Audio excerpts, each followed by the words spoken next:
Howdy, it's Matt. Now this is attempt number 2. Those of you which did try joining us earlier this morning, you will already know that we managed about 3 minutes and then the internet connection dropped out. So hi, I'm Matt. What are we doing in this live episode? In short, we are taking a look at the HobbyKing Wargo Yak.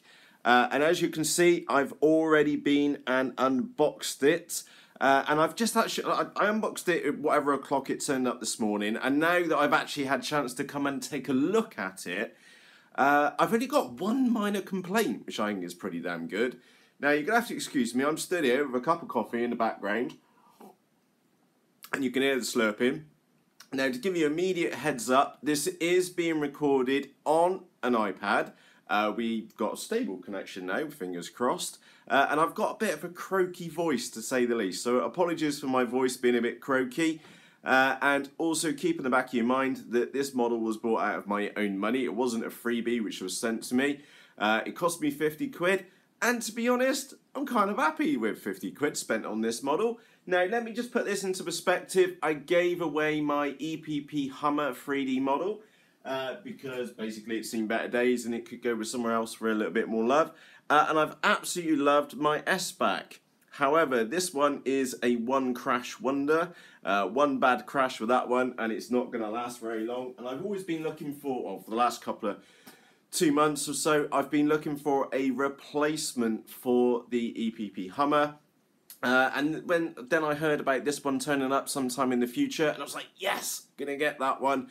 And then it turned up on the HobbyKing website Wednesday. I now recorded this on Friday because somebody chose Pass the Force 48. Whoopsie days. Just saw Jamie's comment in there. Jamie, long time no chat. Absolutely. Summer here in the United Kingdom is not actually present today. It's a bit bleh out there. So normally Friday's a flying day. Anyway, coming back onto the topic, is that, yeah, I've been looking for a replacement model, but I've also been looking for one which doesn't take up a shed load of room. And once I saw on this model is that you join the wings using an elastic band to join the two wings together. It's kind of sold. And bought it straight away, and I was a really good boy. I kept away from the rest of the HobbyKing cells which they had on, and just picked up one model and one motor. So with that said, we're going to go and take a look at it and see how it's doing. Now, I'll put my cup of coffee down. Now, just be aware that I have already been and unboxed it, and the jingling in the background is the cat as well. Now, a couple of things to note is that it was extremely well boxed in, well, extremely well packaged. And let's see if I can bring this up to the camera so you can have a look. Everything was really welded down in bags inside the box. Now, do take a note that is the general finish on the whole model. It is all lovely rounded edges throughout the entirety of the model.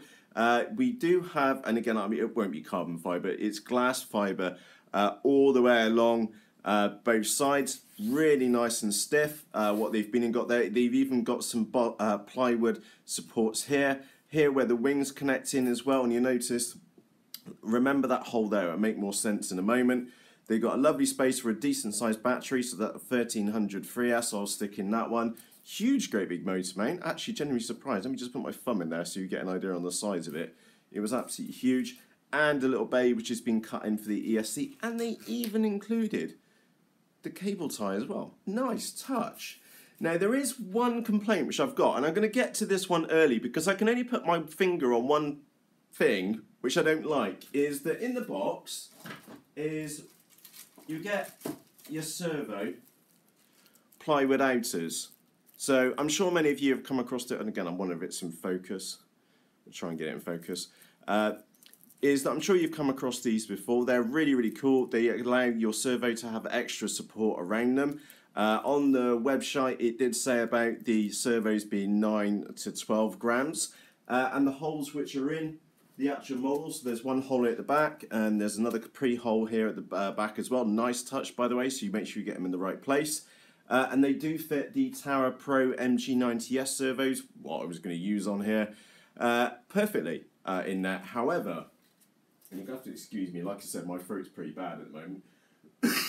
And this is being recorded live on an iPad as well. Apologies, I can't chop that out. Is that the servo just basically rattles around in the piece of wood. absolutely no good to anybody. So what I will do once this live episode's over is that I have previously printed off a load of 3D printed inserts for servos, and I'm going to have to dig these in because these, I don't know if you can see that outer plastic tray around that servo. Well, if you've got a 3D printer, they will cost you a fraction of a pence to print. I've printed these out in ABS, and they fit these little Tower Pro servos perfectly. Like I said, with the wooden things, they're just in there slopping around, so absolutely no use because you can't even, well, you'd be able to put one screw in it and that's it.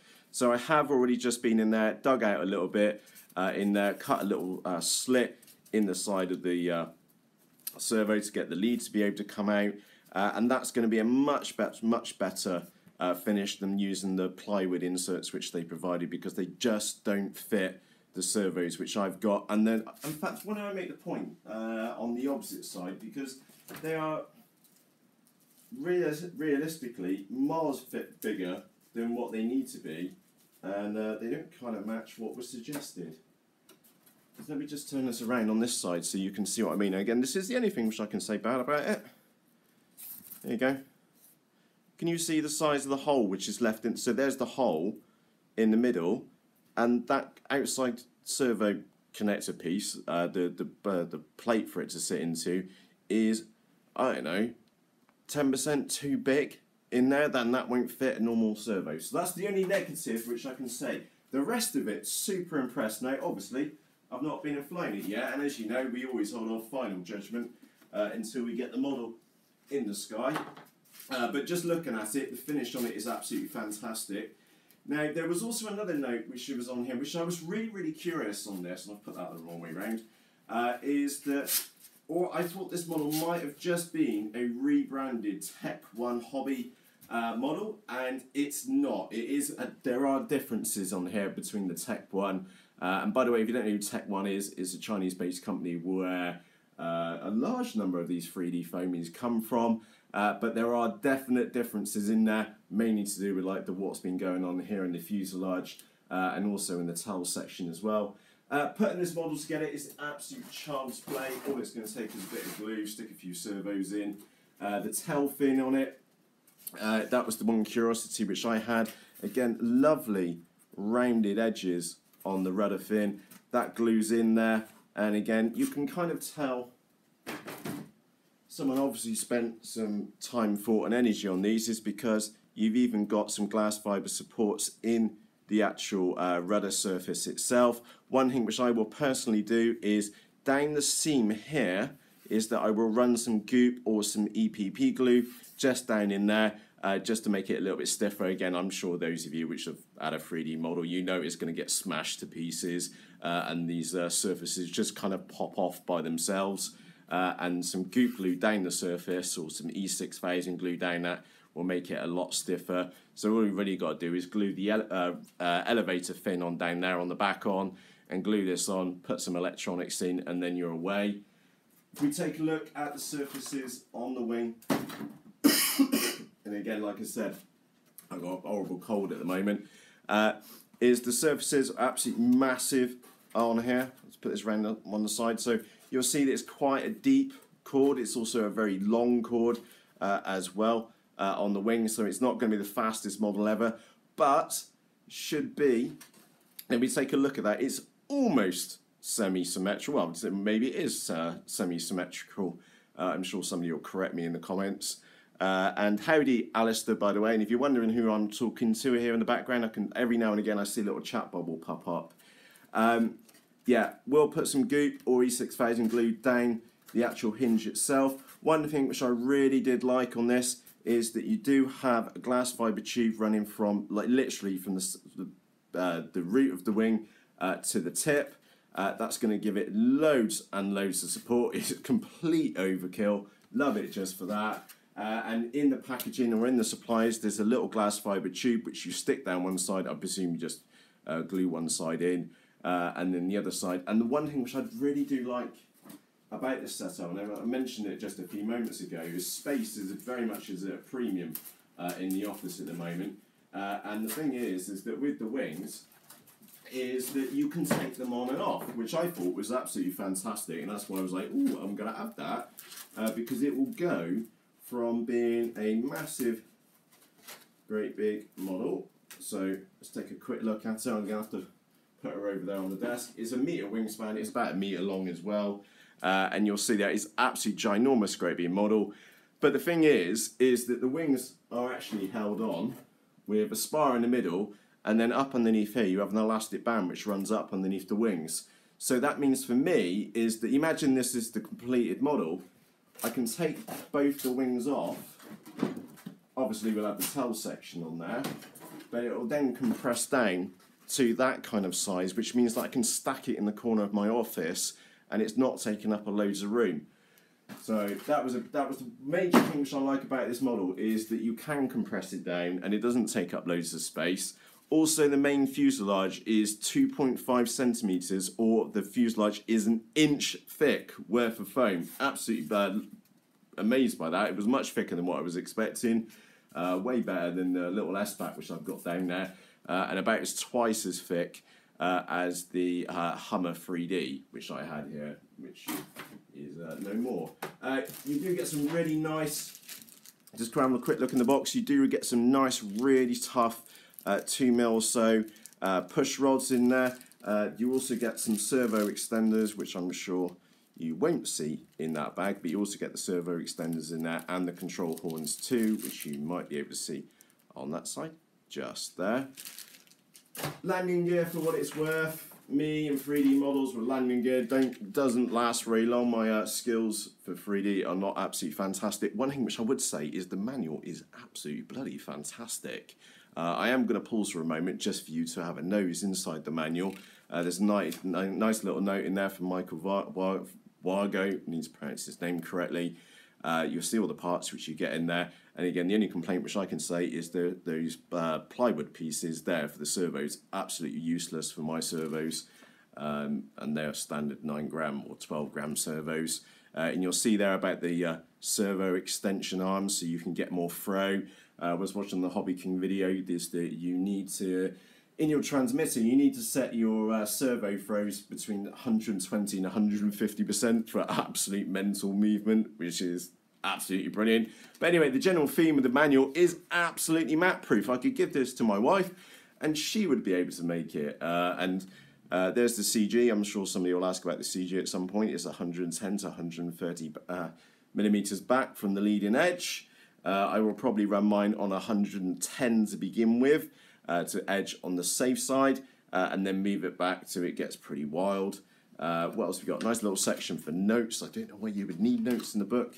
And there's a nice little letter in the back for a basic setup guide from Mr. Michael Wargo himself. So there you go. That's the Yak 55 from HobbyKing. We'll get it out and flying at some point. It's not a complex build at all. What are we talking about? Bit of glue for the elevator fin, a bit of glue for the rudder fin, stick 4 servos in it, stick a motor in the front. Oh, I did go, and I did splash out, is that I bought a really nice, there was 2 options for motors, and I chose the SK3 version, which I think it's the 3530 or something. Again, I'll put the correct details in the video description for you, because annoyingly, they didn't actually write it on the motor. But it's a huge, great big chunky motor on the front. One thing which I will do is that they have provided the prop adapter. Now, those of you which have got any experience with flying 3D, is that you'll know that that prop adapter, when it goes on there, is that it will leave some space between the prop adapter and the motor itself. So what I'm going to do on mine is going to get the Dremel out and then Dremel whatever that is, say a centimetre gap out of that, so that the prop adapter sits right down on top of the motor. So when you stuff it into something hard, because you will stuff a model like this is the basic reality of flying 3D. And again, as that was Michael Wargo's whole point, is that have a foamy to do stuff which you wouldn't do with a balsa model. Is that what I will do is cut that shaft down by about a centimetre on there. I'll get the calipers out and measure it, chop it off with the Dremel, and then that means that this prop adapter is right down, we can get that back off, is right down here on the bottom, so that when I do hit the ground, is that it won't bend the prop shaft.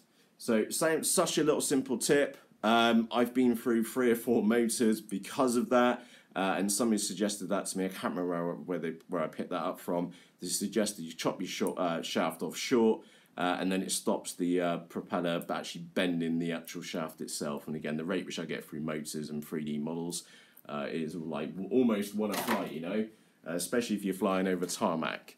So anyway, that is the introduction to the. Let's have a quick look. Be sure to put the motor in the bag and poke through it for cut and save. Yeah, absolutely. Sorry, Alistair has put a note there in the chat about when I do cut that shaft short off the motor, is to make sure you put the rest of the motor in a bag, so any filings which come off from cutting that metal shaft aren't going to go in and contaminate the motor magnets inside. Really, really good point, Alistair. Thank you ever so much for that one.